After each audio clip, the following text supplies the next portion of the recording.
Hi, my name is Casey Hines, and I'm from Northland Preparatory Academy in Flagstaff, Arizona, and this is NASA Now.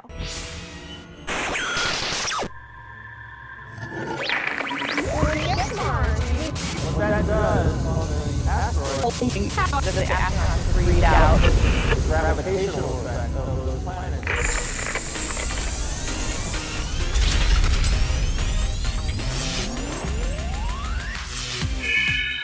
Hi, I'm Rick, and this is NASA Now. NASA has taken an extraordinary journey over the past 54 years. So what does the future hold for space travel?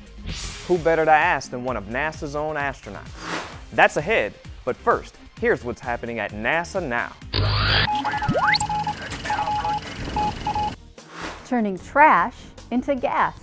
That's what scientists are working on at NASA. In an effort to support future long-distance space missions, NASA researchers built a prototype reactor designed to convert trash into gas. The device incinerates the trash that astronauts accumulate in space and creates methane, oxygen, and water.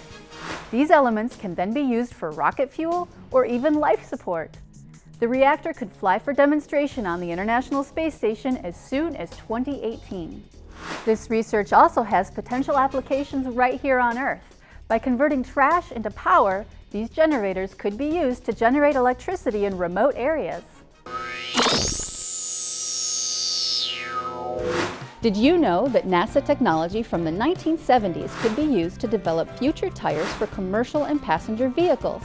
The same type of tire that was used on the lunar rover during the Apollo moon missions could be incorporated into future tires manufactured by the Goodyear Tire and Rubber Company. NASA and Goodyear have recently completed a jointly funded project to improve on the wire mesh moon tire technology. The new tires would save energy, be more resistant to punctures, and could also be used on more massive lunar exploration vehicles. Now you know. In a previous program, we talked with retired Air Force Colonel and astronaut Greg Johnson about his path to becoming an astronaut. Today we're going to continue that conversation and see what Colonel Johnson envisions for the future of space travel.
We've always sent many probes to the distant places before we actually send people.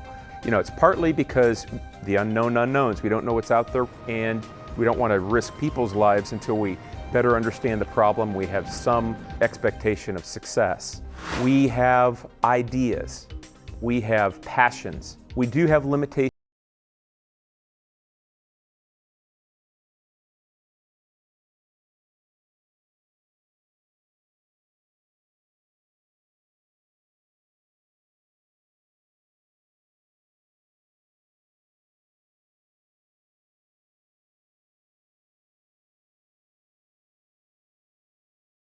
As soon as we do send humans to Mars, we're going to learn all kinds of new things. I personally believe that we're going to have a couple short missions to the moon, and then we're actually going to set something up on a more permanent basis, kind of like the space station. An outpost on the moon, not sure how it will be funded. Maybe we could have some sort of commercial application so we could get private companies involved. We haven't been to the moon in 40 years, and many of the smart people that designed those missions are retired. And so we've got a new brand of engineers and scientists and astronauts.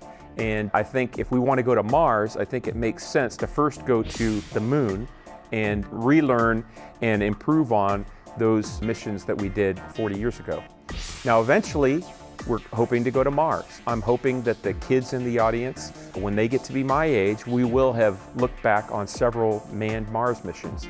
But for now, I think it's important for us to figure out how to get to a planet that's only, 250,000 miles away instead of millions and millions miles away. Seems like there's a world of possibilities when it comes to future space travel. Now it's time to turn your imagination loose. Teachers, here's a great activity for you and your students to design a future mission to the moon. Look for Newton's Laws of Motion, Lunarnautics. You'll find it on the NASA Explorer School's virtual campus. Well, that's it for NASA Now. Be sure to visit our Facebook page and leave a comment.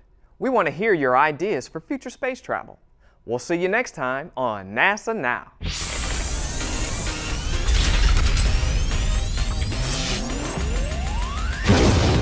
NASA Now comes to you from the virtual campus at NASA Explorer Schools.